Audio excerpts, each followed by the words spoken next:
Hey everyone, Reaper here again with another video game video.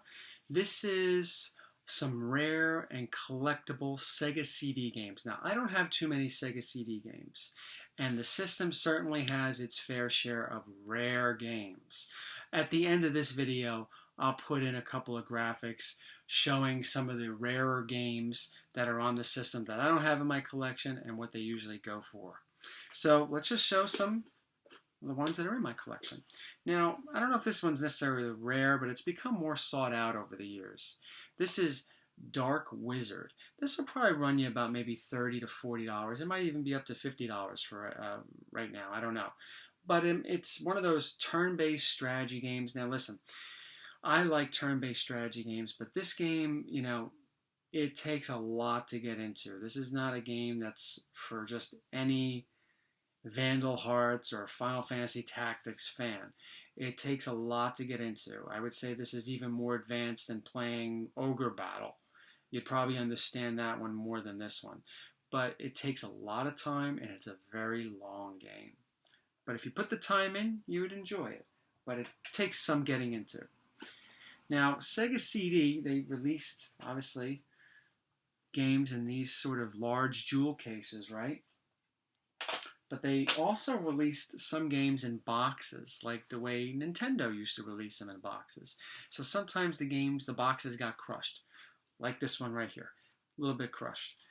But this is a sought-out game. I don't know if it's necessarily rare. I don't think it's necessarily common either, but it's sought out. Final Fight CD. A lot of talk has been said that Final Fight CD is the more definitive home version of Final Fight, more so than the Super Nintendo version, which took out Guy as a selectable character. You could be Cody, Hagar, and Guy in the arcade. Well, when it came out for Super Nintendo, for some space reasons, they took out Guy and they took out a whole stage and they did other revisions. It still came out to be a really good game, but it was missing a lot. Well, in this one, it has Guy. It has that extra stage. So, yeah, like I was saying, it was released in a box, which is kind of a bummer. It didn't release in the large jewel case. But anyway, it's still a great game. This game will probably run you, depending on the condition. Now, mine is in okay condition, but it's not in great condition.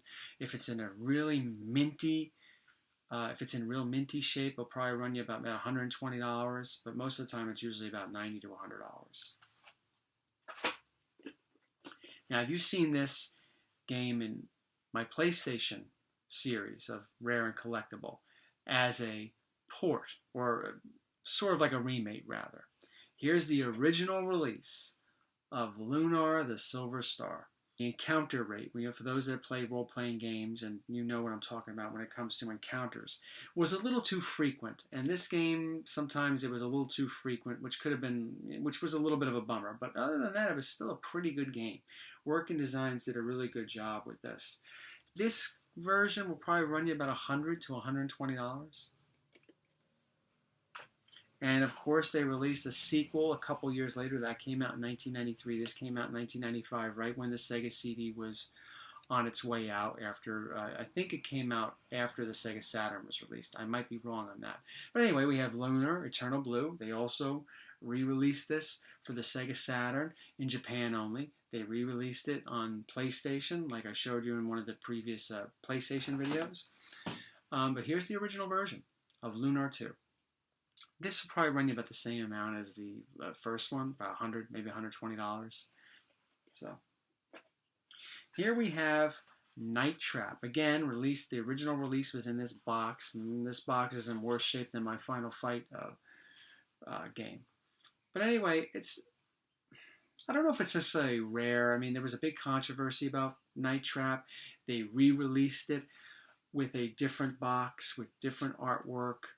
And they even pulled it from the shelves because of all the controversy in 1993, 1994, with the Joe Lieberman put video games on trial and all that stuff. And Night Trap, and among other games like Mortal Kombat, Lethal Enforcers was at the center of it. So it's kind of desirable. And I think this cover is a little more desirable than the re-release. I could be wrong. But the game sucks. It really does. Recently, I think a couple years ago, this game was re-released, or remastered rather, on the by limited run games for PlayStation 4 and the Switch and all that. So it has a cult following. But this, if in a better shape, I think it will run you about maybe $60, maybe. It's not too expensive. Here we have another Working Designs game. All Working Designs games for the Sega CD are expensive. And this one is certainly no exception. Popful Mail. It's an action platformer. It's a pretty good game. It's a lot of fun. A complete copy of this will probably run you maybe about $350. It's rare. It's collectible. Is it worth $350? If you're a collector, I guess so. But if you're just looking to play a game, no. But it's pretty expensive. And it is a lot of fun. It took me a while to get through it, but a lot of fun. It's hard. It's a hard game. Surprisingly hard. 3 more. And like I said, I don't have too many for Sega CD, but they're still pretty cool. Shining Force CD. I think this is a combination of Shining Force 1 and 2 on the Sega CD. They originally came out for Sega Genesis. Some say this is the more definitive version of those 2 games. I think so. It's a great game, a lot of fun, turn-based strategy. This complete copy will probably run you about maybe $100 to $120. Here we have the Terminator. Usually back then, back in the late 80s, early 90s, even mid 90s, even all the way up to the early 2000s. Games based off of movies, games that had movie licenses like this one, Terminator, Terminator 2, they usually weren't very good. Except for this one. This one was very good. Now, the Terminator came out for the Sega Genesis, which was a pretty cool game. It was a short game, and it was a difficult game. But it was okay. But instead of just porting that one to the Sega CD, they revamped it. They fixed the play control. It had better graphics. The music in this is fantastic. I forget who did the music.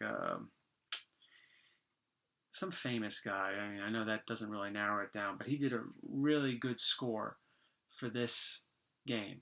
The only thing that sucks about this game is it doesn't have a save point. I mean, you can pretty much beat it within an hour, so you don't really need a save point, but it doesn't have a save point. I like having save points, and the full motion video in this is awful. They took it right from the movie, and it just did not come out good at all. But other than that, the play control, the graphics, the fun factor, top notch. And the last one for this video that's in my collection is Vi. It was the second Working Designs game released on the Sega CD. This will probably run you about $75. Now, like what I was mentioning with, like I mentioned rather, with Lunar, with the encounter rate, it's every few steps you're getting into an encounter in this game. It's a pretty good game, but it's probably the weakest Working Designs release for the Sega CD. Not bad, but certainly not that great either. And this game comes with a map. So that's it for some rare and collectible Sega CD games. Like I said, I don't have too many, but right after this I'll show you some games that I don't have that are very collectible, very rare, and very pricey. Thank you for watching. Take care.